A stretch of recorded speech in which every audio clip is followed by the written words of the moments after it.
ব্যস্ত রোনাল্ডো, দুদেশের সম্পর্কে আস্থা ফেরানোর প্রত্যাশা। র্যাব, শ্রম আইন ও মানবাধিকার ইস্যুতে উন্নয়নের তাগিদ। মিশরীয় উড়োজাহাজ লিজ নেয় রাষ্ট্রের 1000 কোটি টাকা ক্ষতি। বিমানের সাবেক এমডি সহ 16 জনের বিরুদ্ধে দুদকের অভিযোগপত্র। নারীদের ভুক্তভোগী না ভেবে উন্নয়নের শক্তি হিসেবে দেখার তাগিদ প্রধানমন্ত্রীর। গাজায় আগ্রাসন বন্ধে বিশ্বকে উদ্যোগ নেওয়ার আহ্বান। এবং রাজধানীতে ব্যাটারি চালিত রিকশা চলাচল বন্ধ, জানালেন সড়ক মন্ত্রী। সারা দেশে নো হেলমেট নো ফুয়েল নীতি কার্যকরের নির্দেশ। আমন্ত্রণ সংবাদ রাতে, দেখছিলেন সংবাদ শিরোনাম, সাথে আছে আমি ফারনাজ জুই। এবারে বিস্তারিত। ঢাকা ওয়াশিংটন সম্পর্কে পেছনে নয়, সামনের দিকে তাকাতে চায় যুক্তরাষ্ট্র। ঢাকা সফরের দ্বিতীয় দিন দুপুরে পররাষ্ট্রমন্ত্রী ডক্টর হাসান মাহমুদের সঙ্গে বৈঠক শেষে একথা বলেন মার্কিন সহকারী পররাষ্ট্রমন্ত্রী ডোনাল্ড লু। অবশ্য র্যাব, শ্রমনীতি ও মানবাধিকারের মতো বিষয়ে বাংলাদেশের তেমন কোনো অগ্রগতি হয়নি বলেও জানান তিনি। পরে পররাষ্ট্রমন্ত্রী জানান, র্যাবের নিষেধাজ্ঞা তুলে নেওয়া সময় সাপেক্ষ বিষয়। আরও জানাচ্ছেন ফখরুল ইসলাম। 3 দিনের সফরের শেষ দিন দুপুরে পররাষ্ট্র মন্ত্রণালয়ে আসেন মার্কিন সহকারী পররাষ্ট্রমন্ত্রী ডোনাল্ড লু। বৈঠক শেষে মুখোমুখি হন সাংবাদিকদের। বলেন, অবাধ সুষ্ঠু নির্বাচন নিয়ে ঢাকা ওয়াশিংটনের সম্পর্কের মধ্যে টেনশন তৈরি হয়েছিল। এখন সময় হয়েছে দুদেশের মধ্যে আস্থা ফিরিয়ে আনার। The United States worked very hard to promote free, fair and nonviolent elections here. And it caused some tensions. This is common in our relationship. We want to look forward and not look back. We want to find ways to strengthen our relationship. লু বলেন, দুর্নীতি বন্ধের পাশাপাশি জবাবদিহিতা নিশ্চিত করতে বাংলাদেশকে সহায়তা করতে চায় যুক্তরাষ্ট্র। র্যাব, শ্রম আইন ও মানবাধিকার ইস্যুতে তেমন কোনো অগ্রগতি লক্ষণীয় নয় বলে উল্লেখ করেন মার্কিন সহকারী মন্ত্রী। We have lots of hard issues. RAB sanctions. We have labor reforms. We have human rights and business climate reforms. But in order to work on the hard issues, we want to build up the cooperation we have on positive issues. We're talking about new investment. We're talking about the ability of more Bangladeshi students to study in the United States. And we're talking about how do we work together on clean energy. পরে পররাষ্ট্রমন্ত্রী doctor Hasan Mahmud সাংবাদিকদের বলেন, দুই দেশের সম্পর্ক এগিয়ে নিতে আলোচনা হয়েছে। র্যাবের নিষেধাজ্ঞা তুলে নেওয়ার বিষয়টি সময় সাপেক্ষ বলে জানান পররাষ্ট্রমন্ত্রী। US assistant secretary of state বাংলাদেশের সম্পর্ক উন্নয়নের লক্ষ্যেই তিনি সফরে এসেছেন এবং সেই লক্ষ্যেই আমাদের সমস্ত আলোচনা হয়েছে। র্যাবের কিছু ব্যক্তি বিশেষের উপর যে স্যাংশন হয়েছিল সেটি আমাদের সম্পর্কের ক্ষেত্রে প্রভাব তো ফেলেছিল।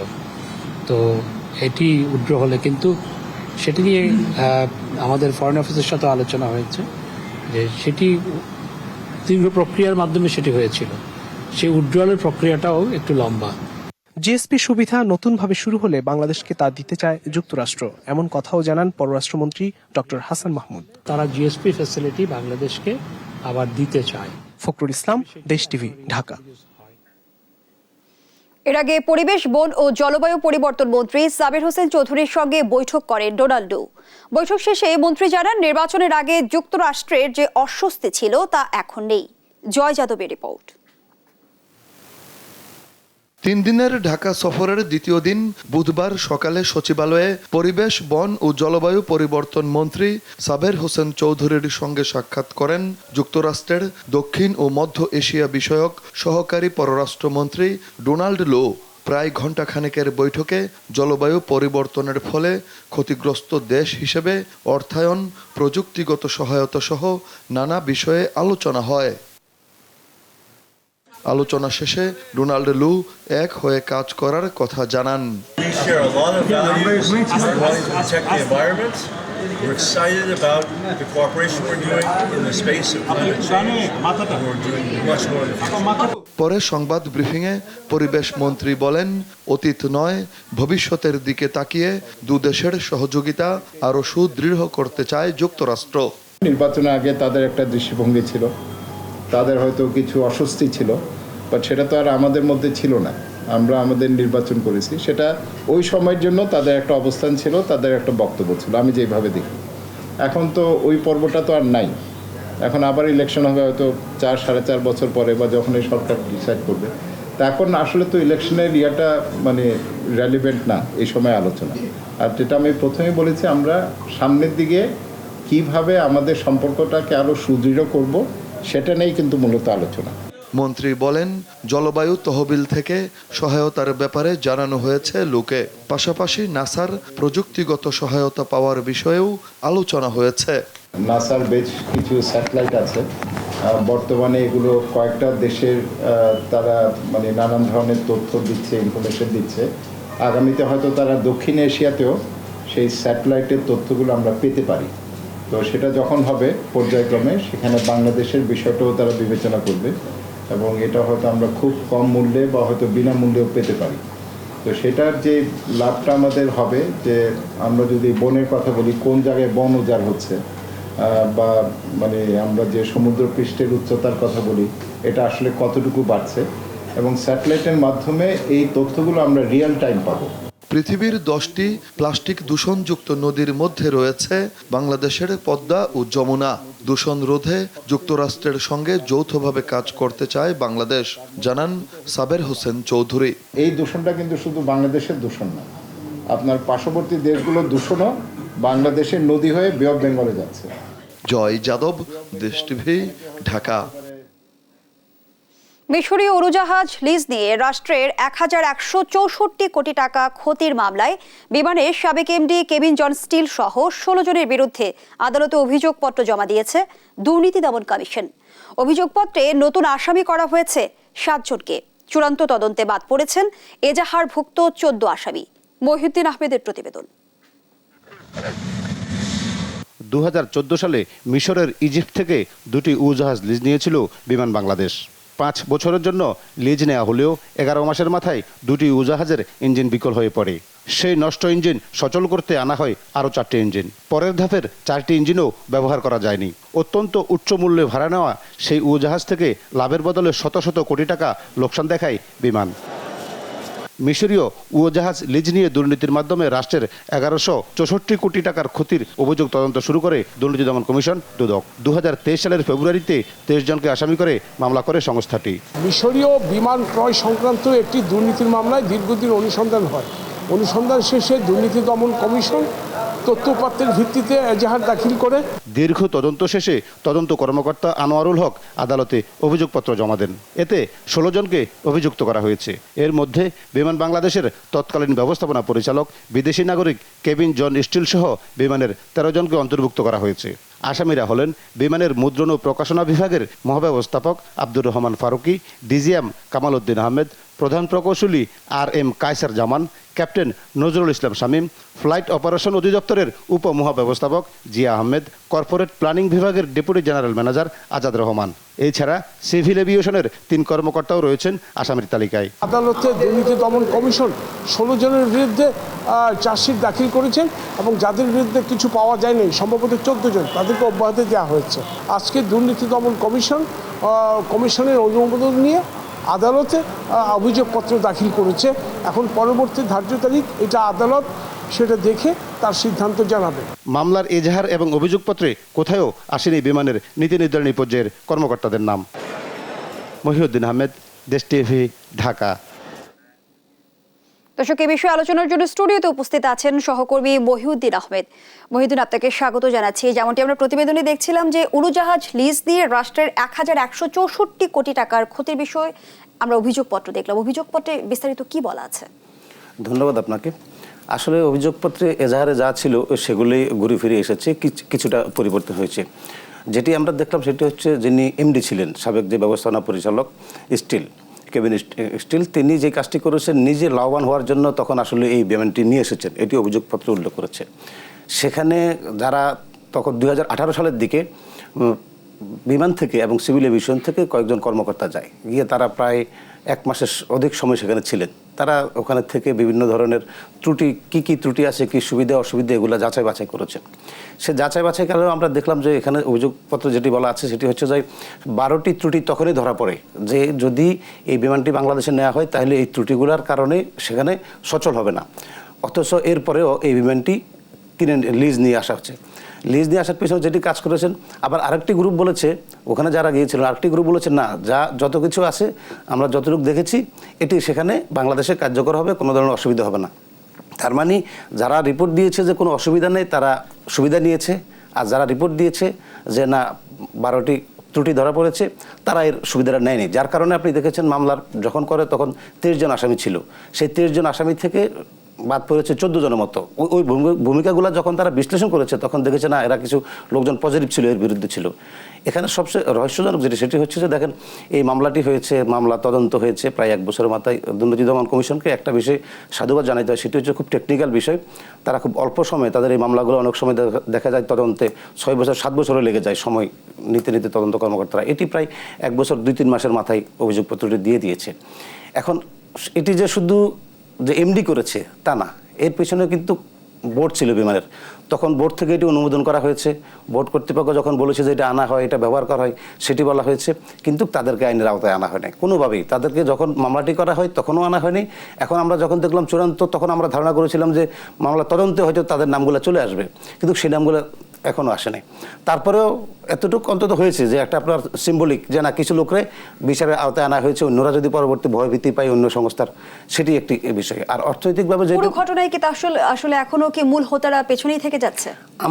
আমার কাছে তাই মনে হচ্ছে, অথবা যারা আমরা ওখানে কাজ করি ইনভেস্টিগেশনগুলো যাচাই বাছাই করে দেখি, সেখানে মনে হচ্ছে যে এই জায়গায় একটা গ্যাপ রয়ে গেছে, কেউ না কেউ এখান থেকে সুবিধা নিয়ে গেছে। আর টাকার বিষয়ে যেটি বলা হচ্ছে সেটি হচ্ছে এখানে বলা হচ্ছে ক্ষতি, আসলে ক্ষতি হয়নি, টাকাগুলো ভাগবটারা করা হয়েছে। এটি একটি শ্রেণীর লোকজন, তাদের ওখানে যে সিন্ডিকেট আছে তারা ভাগবটারা করে নিয়েছে, এখন তাদেরকেই মামলায় অভিযুক্ত করা হয়েছে। আবার এটি খুব টেকনিক্যাল একটা মামলা ছিল। বিমানের দুদকে যারা কাজ করে তদন্ত কর্মকর্তা ছিলেন আনোয়ারুল হক, তিনি খুব সিনিয়র কর্মকর্তা। তারপরেও এখানে যদি আরও টেকনিক্যালি বিষয়গুলো আরও গভীরে যে তদন্ত করা হতো, আমার মনে হয় যে হয়তো কিছু লোক বেরোয় আসতো, আবার কিছু লোক এখানে ইন করতো। এটি তাদের সীমাবদ্ধতা, একটি সংস্থার সব দিকে যে এখনও পরিপূর্ণ সেটি বাস্তবতা নিরিখেই তারা করেছেন। তবে আমার কাছে সব মিলিয়ে যেটি মনে হয় সেটি হচ্ছে বিমানের ধরেন আপনার সম্প্রসারণ, যে বিমানবন্দর সম্প্রসারণ প্রকল্প ছিল, সেই প্রকল্পগুলোতেও কিন্তু দুর্নীতি হয়েছে, সেগুলোরও একটা ইনভেস্টিগেশন চলছে এবং ওভারঅল বিমানবন্দর কেন্দ্রিক একটা ইনভেস্টিগেশনও আছে। তো দুদক এখন যে ড্রাইভটা দিচ্ছে বা যে চেষ্টাটা করছে, আমার মনে হয় এটি যদি অব্যাহত থাকে হয়তো বিমানে কিছুটা হলেও চূড়ান্ত বিচারে সবাই নিশ্চয় অনেক রাগ। এই মামলায় কিন্তু আমরা দেখলাম যে সাবেক এমডি সহ 16 জনের বিরুদ্ধে অভিযোগপত্র জমা হয়েছে। নতুন করে কারা যুক্ত হলেন আর কারা বাদ পড়লেন? নতুন করে যুক্ত হয়েছেন সিভিল এভিয়েশন থেকে 3 জন যুক্ত হয়েছেন, আর আপনার বিমানের যুক্ত হয়েছেন 4 জন। আর এর বাইরে বাদ পড়েছেন যারা, তারা আমি যেটি আপনাকে বলেছিলাম এর আগে, যে এর মধ্যে একটা টিম ছিল যারা একটা রিপোর্ট দিয়েছিল যে 12টি ত্রুটি ধরা পড়েছে। ওই ত্রুটি প্রথম যখন এজাহার হয়েছিল তখন এই বিষয়টি আলোচনায় আসে নাই, তাদের হয় কোনো না কোনোভাবে এড়িয়ে গেছিল, তাদেরকে আসামি করা হয়েছিল। পরবর্তীতে এসে যখন দেখেছে না একটা পজিটিভ রিপোর্ট তারা তখনই দিয়েছিল, রাষ্ট্রের অর্থ যেন অপচয় না হয়, ক্ষতি না হয়, তখন গিয়ে ওই রকম 14 জনকে তারা বাদ দিয়ে দিয়েছে। এখন এর ভিতরে অন্য কিছু থাকতে পারে, অন্য আলোচনা, সেটি আমরা এখন ওই দিকে না যাই। স্পেসিফিক তথ্য না থাকলে ঢালাওভাবে তো কাউকে অভিযুক্ত করা যায় না, কারো উপরে দায়ও চাপানো যায় না। রাষ্ট্রের যে হাজার হাজার কোটি টাকা ক্ষতি হলো, তাহলে মূল যারা অভিযোগ যাদের বিরুদ্ধে রয়েছে তাদেরকে শাস্তির আওতায় আনা যাবে না? এই মামলায় তাদেরকে শাস্তির আওতায় আনা যাবে না, এই মামলায় আনার কোনো সুযোগ নেই। সেটা হচ্ছে যেহেতু আদালতে চলে গেছে, এখন আদালত থেকে যদি এটি আবার ব্যাক করে আসে যে না এই তদন্ত পরিপূর্ণ হয় নাই, সম্পূর্ণ হয় নাই, এখানে কোনো গাফলতি তারা দেখে, তাহলে আদালত ফেরত দিতে পারে। তবে এরকম ঘটনা একেবারে কম ঘটে দুর্নীতি দমন কমিশনের ক্ষেত্রে। আর আসলে যারা বাদ পড়েছেন তাদের ওই লেভেলের লোকজনকে ধরার জন্য আদালত থেকে রিপোর্ট খুব কমে আসার কথা। আর আদালত তো সেটি জানারও কথা না, আদালতকে তো কোনো না কোনোভাবে সেটি জানাইতে হবে যে এই মানুষগুলো বাদ পড়েছেন, সেটি জানানোর হবে না, সে তো আদালত নিশ্চয়ই এটা অ্যাকসেপ্ট করে নেবেন। অসংখ্য ধন্যবাদ জানাচ্ছি সহকর্মী বহিউদ্দিন আহমেদ। ধন্যবাদ। এতক্ষণ আলোচনায় যুক্ত ছিলেন সহকর্মী বহিউদ্দিন আহমেদ।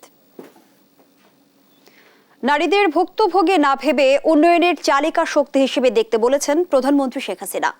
রাজধানীতে ICPD আন্তর্জাতিক সম্মেলনে নারী উন্নয়ন ও দেশ বাল্যবিবাহ মুক্ত করতে সরকারের নানা পদক্ষেপ তুলে ধরেন তিনি। ফিলিস্তিনে ইসরায়েলি আগ্রাসন বন্ধে জাতিসংঘকে পদক্ষেপ নেওয়ার আহ্বান জানিয়ে প্রধানমন্ত্রী বলেন, সেখানে নারী ও শিশুরা স্বাস্থ্যসেবা থেকে বঞ্চিত। বিস্তারিত শামীমা আক্তারের রিপোর্টে।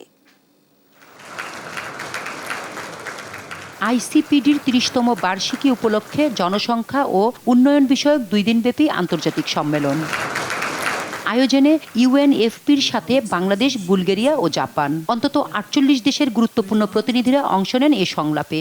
প্রধান অতিথি হিসেবে অনুষ্ঠান উদ্বোধন করেন প্রধানমন্ত্রী শেখ হাসিনা। প্রধানমন্ত্রী বলেন, তৃণমূল পর্যায়ে স্বাস্থ্যসেবা পৌঁছে দিতে সারা দেশে 18,000 কমিউনিটি ক্লিনিক স্থাপনের কাজ শুরু করে তার সরকার, কিন্তু 2001 সালে বিএনপি ক্ষমতায় এসে সব বন্ধ করে দেয়। তৃণমূল পর্যায়ে সেবা পৌঁছানোর লক্ষ্যে প্রতি 6,000 নাগরিকের জন্য সারা দেশে 18,000 কমিউনিটি ক্লিনিক স্থাপন করার কাজ শুরু করি। আমাদের আবারও দুর্ভাগ্য নেমে আসে 2001 থেকে 2008 পর্যন্ত। তখন আমরা সরকারি ছিলাম না। 2001-এ যে সরকার এসেছিল বিএনপি জামাত জোট, তারা আমার কমিউনিটি ক্লিনিক সব বন্ধ করে দেয়। এর ফলে আমাদের জনসংখ্যা উন্নয়ন ও সুষ্ঠু ব্যবস্থাপনায় একটা স্থবিরতা নেমে আসে। নারী ও শিশুদের রক্ষায় বিশেষ গুরুত্ব তুলে ধরে সরকার প্রধান বলেন, নারীদের ভুক্তভোগী হিসেবে দেখা যাবে না। সচেতনতামূলক কার্যক্রম এবং নারী ও কন্যা শিশুদের কল্যাণে বিভিন্ন সরকারি উদ্যোগের ফলে বাল্যবিবাহের হার বহুলাংশে হ্রাস পেয়েছে। বাল্যবিবাহ, যৌতুক, নারীর প্রতি সহিংসতা রোধে সম্মিলিত সামাজিক আন্দোলনের কোনো বিকল্প নেই। আমাদের মেয়েদের কেবল ভুক্তভোগী হিসেবে না দেখে তাদের পরিবর্তনের মূল চালিকা শক্তি হিসেবে প্রস্তুত করতে হবে। ফিলিস্তিনে বিপুল সংখ্যক নারী ও শিশু স্বাস্থ্যসেবা থেকে বঞ্চিত উল্লেখ করে জাতিসংঘকে প্রয়োজনীয় ব্যবস্থা নেওয়ার আহ্বান জানান প্রধানমন্ত্রী। বাংলাদেশে আশ্রয় নেওয়া মিয়ানমার থেকে জোরপূর্বক উচ্ছেদকৃত রোহিঙ্গা জনগোষ্ঠী এবং ইসরায়েলের গণহত্যা ও আগ্রাসনের ফলে নিপীড়িত ফিলিস্তিনি জনগণের কথা, বিশেষ করে বিপুল সংখ্যক নারী ও শিশু ফিলিস্তিনে আজ প্রয়োজনীয় চিকিৎসা ও স্বাস্থ্য সেবা থেকে বঞ্চিত। আমি আশা করি জাতিসংঘ সহ অন্যান্য আন্তর্জাতিক সংস্থা সেখানে সকলের জন্য, বিশেষ করে নারী ও শিশুর জন্য প্রয়োজনীয় স্বাস্থ্য সেবা নিশ্চিত করতে আরও কার্যকর ভূমিকা পালন করবে। বাংলাদেশের বিপুল জনসংখ্যাকে জনশক্তিতে রূপান্তরিত করতে সরকারের বিপুল বিনিয়োগের কথা জানান প্রধানমন্ত্রী। আধুনিক প্রযুক্তি জ্ঞান সম্পন্ন দক্ষ জনশক্তিতে পরিণত করার জন্য ব্যাপক বিনিয়োগের উদ্যোগ নিয়েছি। শামিমা আক্তার, দেশ টিভি, ঢাকা। সারা দেশে নো হেলমেট নো ফুয়েল সিদ্ধান্ত নিয়েছেন সড়ক পরিবহন ও সেতুমন্ত্রী ওবায়দুল কাদের।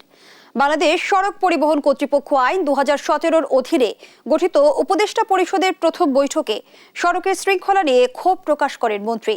সভায় ঢাকায় ব্যাটারি চালিত যানবাহন চলাচল বন্ধের সিদ্ধান্ত হয়। তৌফিক মাহমুদ মুন্নার রিপোর্ট। টানা চতুর্থ মেয়াদে সরকার রয়েছে ক্ষমতাসীন আওয়ামী লীগ। এই সময়ের মধ্যে নানা মেগা প্রকল্প হলেও কোনোভাবে সড়কে শৃঙ্খলা আনতে পারেনি সরকার।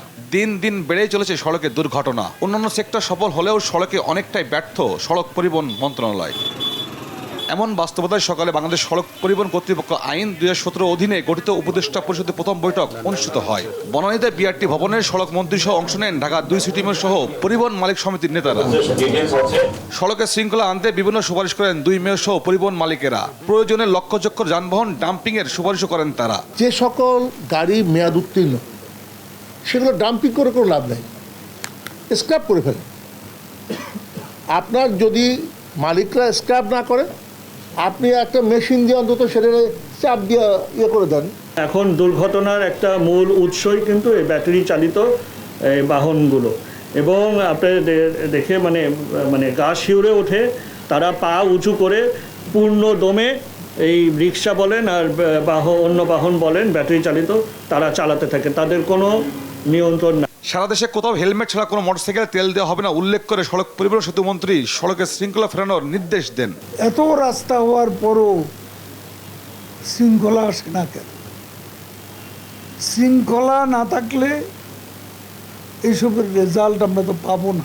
মফস্বল এটা চালু করেন, ডিসি সাহেবদের বলেন, এসপি সাহেবদের বলেন যে ওইসব জায়গায়ও কাউকে তেল দেওয়া হবে না যদি হেলমেট না থাকে। নো ফুল, এটা আজকে আমরা সিদ্ধান্তই নিলাম। খালি ঢাকা শহর করলে তো হবে না, পুরো বাংলাদেশ করতে হবে। No helmet no fuel. আজ থেকেই ঢাকা শহরে কোনো ব্যাটারি চালিত রিক্সা চলবে না বলে সিদ্ধান্ত দেন সড়ক পরিবহন সেতু মন্ত্রী। একই সাথে অ্যাম্বুলেন্স, ফায়ার সার্ভিস ও জরুরি সেবা বাদে সাইরেন বাজানো নিষিদ্ধ ঘোষণা করেন তিনি। এই সিটিতে যাতে এসব ব্যাটারি চালিত গাড়ি না চলে, এ ব্যাপারে শুধু নিষেধাজ্ঞা আরোপ নয়, এগুলো চলতে যাতে না পারে সেই ব্যবস্থা করতে হবে। এই হুটার বাজানোটা আমার মনে হয় বন্ধ করার সিদ্ধান্ত আমরা নিতে চাই। শুধুমাত্র অ্যাম্বুলেন্স ছাড়া ফায়ার ব্রিগেড, ফায়ার সার্ভিস তো তাই, জরুরি সেবা ছাড়া হুটার বাজানো একেবারেই নিষেধ। 1983 সালের আইনে 42বার সভা হলেও 2017 সালের আইনের পর এটিই হলো এই কমিটির প্রথম সভা। তৌফিক মাহমুদ মুন্না, দেশ টিভি, ঢাকা। কক্সবাজারের উখিয়ায় রোহিঙ্গা ক্যাম্পের একটি পাহাড়ে অভিযান চালিয়ে আরসার আস্তানা ধ্বংস করেছে র্যাব। এ সময় বিপুল পরিমাণ অস্ত্র, গ্রেনেড ও রকেট শেল উদ্ধারের পাশাপাশি আরসার 2 সন্ত্রাসীকে আটক করা হয়। র্যাব বলছে, মিয়ানমার বাহিনীর অস্ত্র লুট করে পাহাড়ে আবারও মাথাচাড়া দেওয়ার চেষ্টা করছে আরসা। সহকর্মী সৌরভ দেবের প্রতিবেদন। মিয়ানমারের রাখাইনের চলমান সংঘাতে ব্যবহৃত অস্ত্র ও গোলাবারুদ আসছে কক্সবাজারের রোহিঙ্গা শরণার্থী শিবিরে, যা দিয়ে নাশকতা করার চেষ্টা করছিল কথিত রোহিঙ্গা সন্ত্রাসী গোষ্ঠী আরসা। বুধবার ভোরে উখিয়ার 4 নং রোহিঙ্গা ক্যাম্পের পার্শ্ববর্তী লাল পাহাড়ে অভিযান চালিয়ে বিপুল পরিমাণ অস্ত্র, গোলাবারুদ, গ্রেনেড ও রকেট সেল উদ্ধারের দাবি করেছে র্যাব। এইসব গ্রেনেড ও রকেট সেল ধ্বংস করতে এসে সেনাবাহিনীর বোমা নিষ্ক্রিয়কারী দল বলছে, এগুলো বেশ ভয়ানক ও স্পর্শকাতর ভারী অস্ত্র। সংবেদনশীল বিপজ্জনক কিছু এক্সপ্লোসিভ এখানে আছে, কিছু হ্যান্ডমেড গ্রেনেড, আইইডি যেটা ইম্প্রোভাইজড এক্সপ্লোসিভ ডিভাইস, যেটা বিভিন্ন সংগঠন কর্তৃক ব্যবহার করা হয়ে থাকে, কিছু রকেট পেয়েছি আমরা, এবং আমরা সেটা সরজমিনে প্রদর্শন করেছি এবং আমরা পর্যাপ্ত এক্সপ্লোসিভ দিয়ে নিয়ম অনুযায়ী আমরা সেটা ডিসপোজ করে আমরা এখান থেকে চলে যাব।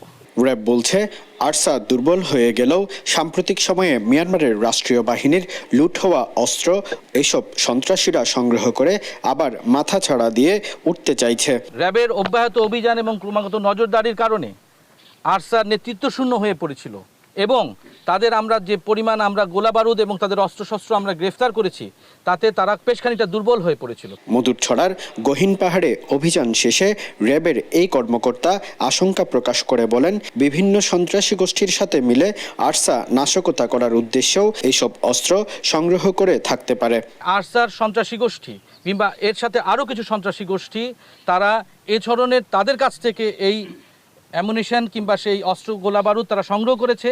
এরা তাদের নিজেদের সক্ষমতা বাড়ানোর জন্য করতে পারে, তারা আমাদের উপরে নাশকতা সৃষ্টি করার জন্য করতে পারে, কিংবা অন্য কোনো সন্ত্রাসীদের সাথে সম্মিলিতভাবে তারা কাজ করার জন্য তারা এই অস্ত্র বা গোলাবারুদগুলো জমা করেছিল বলে আমাদের প্রাথমিক সন্দেহ। এদিকে আটক আরসার 2 সন্ত্রাসীর মধ্যে রয়েছে বাংলাদেশে আরসার অন্যতম প্রধান সমন্বয়ক ও কমান্ডার মোহাম্মদ শাহনুর প্রকাশ মাস্টার সলিম, যিনি রোহিঙ্গা ক্যাম্পে বিভিন্ন হত্যাকাণ্ডে জড়িত বলে জানায় র্যাব।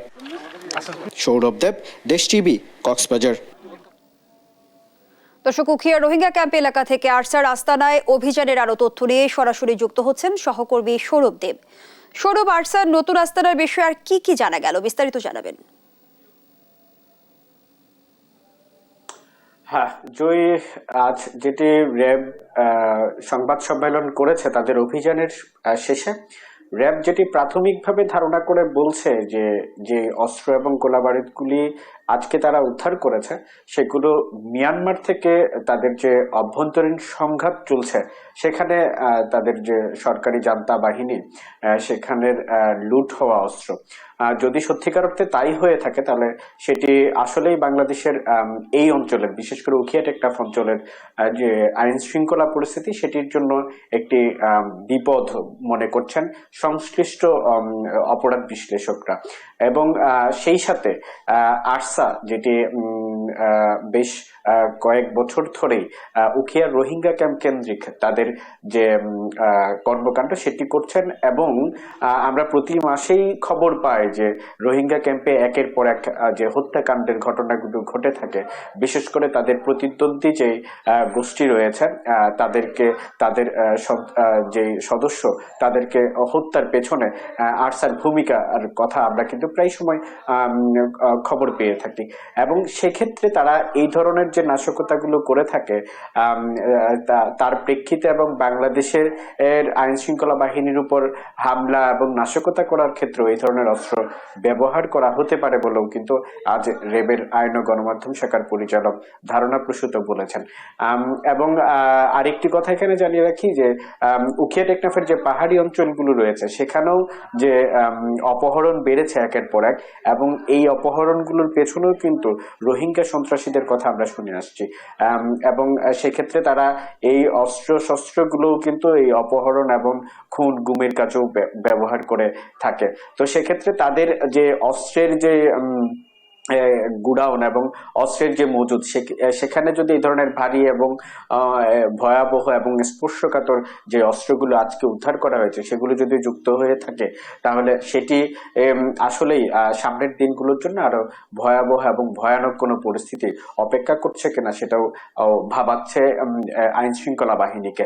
এবং র্যাব যেটি বলছিল আজকে যে তাদের আরসার যে অবস্থান সেই অবস্থান এখন কিছুটা দুর্বল হয়েছে একের পর এক তাদের অভিযানের ফলে, কিন্তু আবার যে মাথাচাড়া দেওয়ার চেষ্টা করছে তারা, এবং তারই পরিপ্রেক্ষিতে কিন্তু এই অস্ত্রশস্ত্রগুলো তারা মজুত করছে। এবং র্যাব বলছে যে তাদের এই অভিযান অব্যাহত থাকবে এবং তারা ধারণা করছেন যে উখিয়া টেকনাফের পাহাড়ি অঞ্চলগুলোতে আরসার আরো বেশ কয়েকটি আস্তানা থাকতে পারে। তো জুই, কক্সবাজার থেকে আমার কাছে এই বিষয়ে এই ছিল সর্বশেষ। ধন্যবাদ জানাচ্ছি আপনাকে। দর্শক, কক্সবাজার থেকে আরসার নতুন আস্তানার বিষয়ে তথ্য তুলে ধরছিলেন সহকর্মী সৌরভ দেব। ঘনিয়ে আসছে দ্বিতীয় ধাপের উপজেলা নির্বাচন, জমজমাট হয়ে উঠেছে প্রচারণা। নির্বাচন সামনে রেখে ব্যস্ত সময় পার করছেন প্রার্থী ও তাদের কর্মী সমর্থকরা। ভোটারদের দাঁড়িয়ে দাঁড়িয়ে ঘুরছেন প্রতিশ্রুতির ফুলঝুরি নিয়ে। কুড়িগ্রাম, সিরাজগঞ্জ ও শরীয়তপুর সহ বিভিন্ন উপজেলায় চলছে গণসংযোগ, মিছিল, পথসভা ও উঠান বৈঠক। এছাড়া সামাজিক যোগাযোগ মাধ্যমেও চলছে সরব প্রচারণা। ভোটার টানতে সব ধরনের কৌশল অবলম্বন করছেন প্রার্থীরা। এদিকে দলীয় প্রতীকবিহীন এ নির্বাচন নিয়ে ভোটারদের মাঝেও দেখা গেছে উচ্ছ্বাস, তবে কোথাও কোথাও সংঘর্ষের ঘটনাও ঘটেছে। দ্বিতীয় ধাপে উপজেলা নির্বাচনে 161 উপজেলায় ভোট হবে আগামী 21 মে।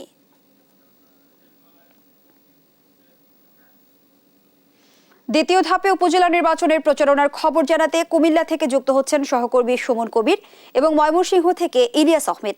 প্রথমেই যেতে চাই কুমিল্লায় সুমন কবিরের কাছে। সুমন, প্রচারণা কেমন চলছে? নির্বাচনী পরিবেশ নিয়ে কি বলছেন প্রার্থী ও ভোটাররা? জুই, আপনাকে ধন্যবাদ। আপনি যেটা বলছেন, কুমিল্লা 6ষ্ঠ উপজেলা পরিষদ নির্বাচনে দ্বিতীয় ধাপের নির্বাচন আমরা দেখেছি জমজমাট প্রচারের মধ্যে দিয়ে আসলে অনুষ্ঠিত হতে যাচ্ছে আগামী 21 মে যে নির্বাচন অনুষ্ঠিত সকাল 8টা থেকে বিকাল 4টার মধ্যে ব্যালটের মাধ্যমে। তো একটা বিষয় আমরা কি কুমিল্লা প্রতিটি ভোটারের কাছে যাচ্ছেন এবং তারা ভোট চাচ্ছেন এবং বলছেন একবারের জন্য তাদেরকে সুযোগ দেওয়া হোক, একবার যেন তাদেরকে ভোট দেওয়া হোক এবং তারা তাদের প্রত্যাশা অনুযায়ী সকলে তারা চাচ্ছেন তাদের পছন্দের প্রার্থীকে বেছে নিতে। এবং সেই সাথে কুমিল্লা যত প্রার্থী রয়েছে সকলে তীব্র প্রতিদ্বন্দ্বিপূর্ণ একটা নির্বাচন হতে যাচ্ছে। তবে এখন মধ্যে কুমিল্লাতে 4টি উপজেলা নির্বাচন অনুষ্ঠিত হবে। দ্বিতীয় ধাপে এখন মধ্যে কোনো ধরনের জামালা বা কোনো ধরনের প্রতিবন্ধক সৃষ্টি হয়নি। সকলে স্বাচ্ছন্দ্যে আসে, সবাই প্রচার চালিয়ে যাচ্ছে। কোনো ধরনের পেশি শক্তি কোনো ঘটনা ঘটেনি বা আমরা দেখিনি একমাত্র কোনো বিচ্ছিন্ন ঘটনা ঘটছে। তবে একটা বিষয় জানা যায় কি, কুমিল্লার যে প্রার্থীরা রয়েছেন সকল প্রার্থীরা তারা বলছেন যাকে পছন্দ তাকে ভোট দেব, তবে সুষ্ঠু অবাধ নির্বাচন করার লক্ষ্যে আসলে তার কাছে। আমি যদি একটু প্রার্থীর সাথে কথা বলতে চাই, আসলে আগামী নির্বাচন আপনার নির্বাচিত হলে জনগণের জন্য আপনি কি ধরনের ভূমিকা রাখতে চান নির্বাচন পরিষদ উপজেলা পরিষদ নির্বাচন অনুষ্ঠিত হওয়ার পর? আসসালামু আলাইকুম, দেশ টিমকে ধন্যবাদ। আমি খুরদারাম কোকা, সাবেক চেয়ারম্যান 1 নং বিজেপি পরিষদ সহযোগী কুমিল্লা। আমি বর্তমান সহযোগীর উপজেলা ভাইস চেয়ারম্যান প্রার্থী। আমি যদি নির্বাচিত হতে পারি, জনগণ যদি আমাকে ভোট দেয়, তাহলে আমি সহযোগীকে একটা সুন্দর মডেল উপজেলা করব এবং সন্ত্রাস চাঁদাবাজ মুক্ত এবং মাদক মুক্ত সহযোগী উপজেলা করবো ইনশাল্লাহ।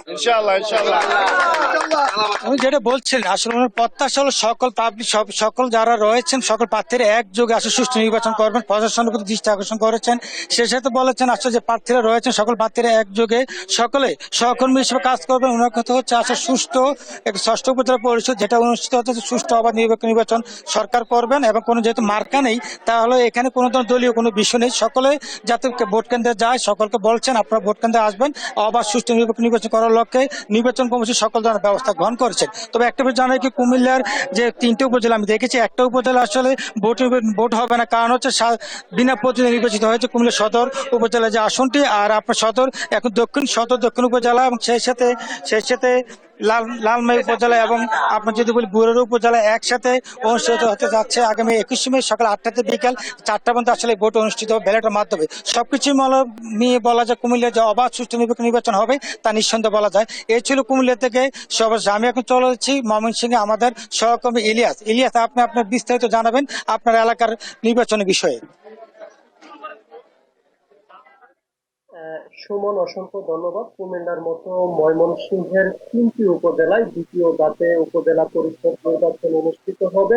অর্থাৎ আমরা লক্ষ্য করেছি প্রার্থীরা কিন্তু নির্বাচন যতই ঘনিয়ে আসছে তারা কিন্তু বিরামহীন প্রচারণা চালিয়ে যাচ্ছেন এবং উন্নয়নের নানান প্রতিশ্রুতি দিয়ে তারা কিন্তু ভোটারদের কাছে ভোট প্রার্থনা করছেন এবং ভোটাররাও কিন্তু নানান হিসাব নিকেশ করছেন এবং তারা বলছেন যে যোগ্য প্রার্থীকেই তারা ভোট দিয়ে নির্বাচিত করবেন। অর্থাৎ ময়মনসিংহ সদর, মুক্তাগাছা এবং গৌরীপুর উপজেলায় দ্বিতীয় ধাপের নির্বাচন অনুষ্ঠিত হবে। এই 3 উপজেলায় চেয়ারম্যান পদে 13 জন প্রার্থী, মহিলা ভাইস চেয়ারম্যান পদে 13 জন প্রার্থী এবং পুরুষ ভাইস চেয়ারম্যান পদে 17 জন প্রার্থী, মোট 43 জন প্রার্থী কিন্তু বিরামহীন তারা প্রচারণা চালাচ্ছেন এবং নানা উন্নয়নের প্রতিশ্রুতি দিয়ে কিন্তু তারা ভোটারদের কাছে ভোট প্রার্থনা করছেন। আমরা সেই বিষয়টি লক্ষ্য করেছি এবং এখনো পর্যন্ত নির্বাচন অবাধ, সুষ্ঠু এবং নিরপেক্ষ করার লক্ষ্যে কিন্তু প্রশাসন কাজ করে যাচ্ছেন এবং কোথাও কোনো ধরনের বিশৃঙ্খলা এখনো পর্যন্ত কিন্তু আমরা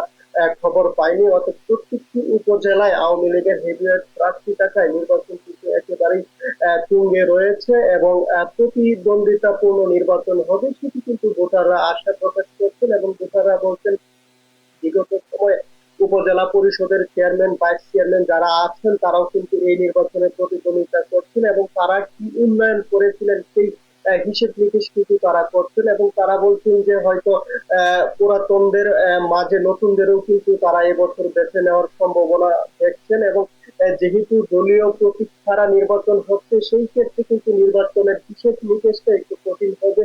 সেই হিসেবেই প্রার্থী যারা আছেন তারা প্রচারণায় নেমেছেন এবং তারা চেষ্টা করছেন যে প্রত্যেক ভোটারদের বাড়িতে বাড়িতে যাওয়ার এবং আমরা লক্ষ্য করছি একেবারেই সকাল থেকে তারা বিভিন্ন উঠান বৈঠক সহ তারা কিন্তু নানা আলোচনার আয়োজন করছেন এবং ভোটারদের উন্নয়নের প্রতিশ্রুতি দিচ্ছেন। এই ছিল আমার কাছে ময়মনসিংহ থেকে দ্বিতীয় ধাপে যে 3টি উপজেলার নির্বাচন অনুষ্ঠিত হবে তা নিয়ে সর্বশেষ তথ্য। দর্শক, আমরা চলে যাচ্ছি স্টুডিওতে।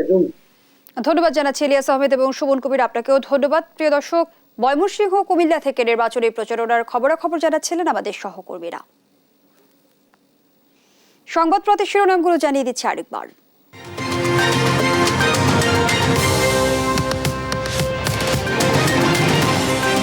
দ্বিতীয় দিনে ব্যস্ত ডোনাল্ডো, দুদেশের সম্পর্কে আস্থা ফেরানোর প্রত্যাশা। র্যাব, শ্রম আইন ও মানবাধিকার ইস্যুতে উন্নয়নের তাগিদ।